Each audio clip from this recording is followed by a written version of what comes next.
couple of visual references, some coins there. That is a ton of... Some of them are really interesting. For instance, did you know that on a hairdryer it says do not use in the shower? On a box of Q-tips, it says do not put in your ear. I know, that's not what most people do with them. This patient, they were clearly using Q-tips. They've got this earwax packed in there so tightly that they weren't hearing anything. This entire video, Earwax Removal Vlog number 84, is all about this one patient. We're going to show what happens when we have to remove this much wax from a patient's ear. Look at all that coming out in just the first swipe. As we dig back down there, you can see there is no view of the eardrum. You can see how tightly impacted that is back there, and really that the Q-tip did a great job of pushing all the wax way deep in the ear canal. On this patient, we're clearly using a curette currently, but we're eventually going to be using some water irrigation. One of the most common comments I get in my videos is, why do I use irrigation? Or, why don't I use microsuction? Let's address these two issues right now. First, microsuction is very common here in Arizona. There's a lot of ENT and other clinics that do microsuction. It's an extremely effective way of removing earwax. Personally, I'm not a huge fan. That does not mean it's not insanely effective. But many of my patients have actually had microsuction in the past and decided that it's not their favorite method of wax removal.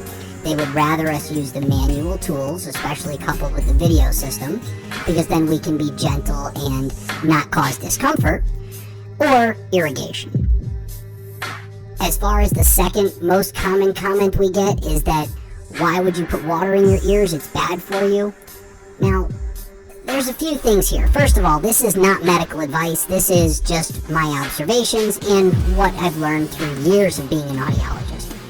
As long as the ear canal is healthy, there's no surgical alterations or holes in the eardrum, there is no issue with clean water being put in the ear canal.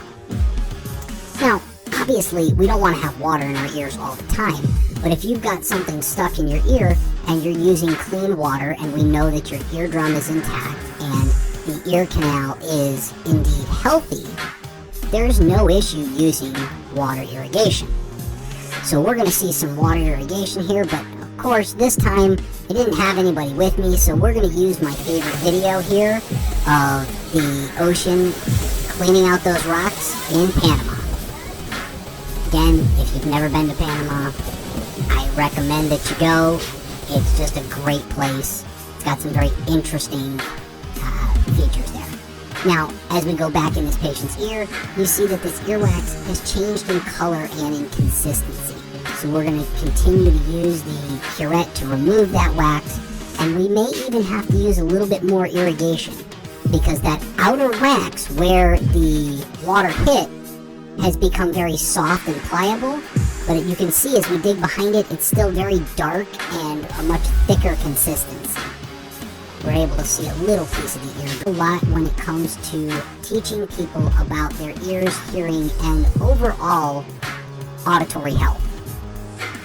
We've also done a couple of reviews, for instance, on the Sony OTC hearing device, and some people find that pretty interesting. So take a look at some of those videos. If there's any other information that you'd like to see in these videos, leave a comment in the comment section below. I try to respond to all the comments when they come in. Okay, so let's get back to just digging here and seeing what we find. And you can see, even though we can see a little bit of the eardrum, we still now are having to deal with this just gooey mess in the ear. So we're going to try a little bit more irrigation, and I misspoke earlier. This is actually in Puerto Rico, not Panama. I used the wrong video for Panama, but this one was Puerto Rico, and again, another great place. Now that we did that second irrigation, you can see the full eardrum, but there's a little bit of wax left towards the aperture opening of the ear canal. So we're going to use the curette to remove this wax and basically get this patient back to hearing and out the door. Alright, let's take a look at what we see here. A little irritation of the ear canal wall, but the eardrum itself looks very healthy. Following this wax removal, the patient reported instant relief from the pressure in their ear, increased hearing, and a whole lot less ringing in their ear. And this is what came out. Tried to give you a couple of visual references, some coins there. That is a ton